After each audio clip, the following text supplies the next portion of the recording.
Evangelij te nedelje prikazuje razpravo med Jezusom in nekaterimi farizeji ter pismouki. Razpravljajo o veljavi izročila starih.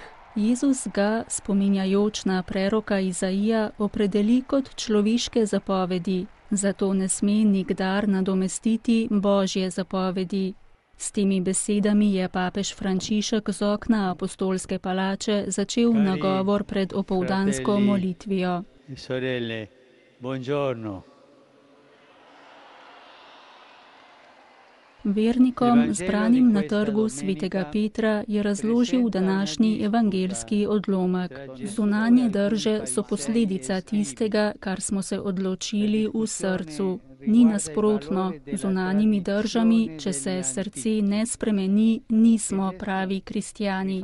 Meja med dobrim in zlim ni zunaj nas, ampak je v nas, v naši vesti. Jezus je govoril, kjer je tvoj zaklad, tam je tvoje srce.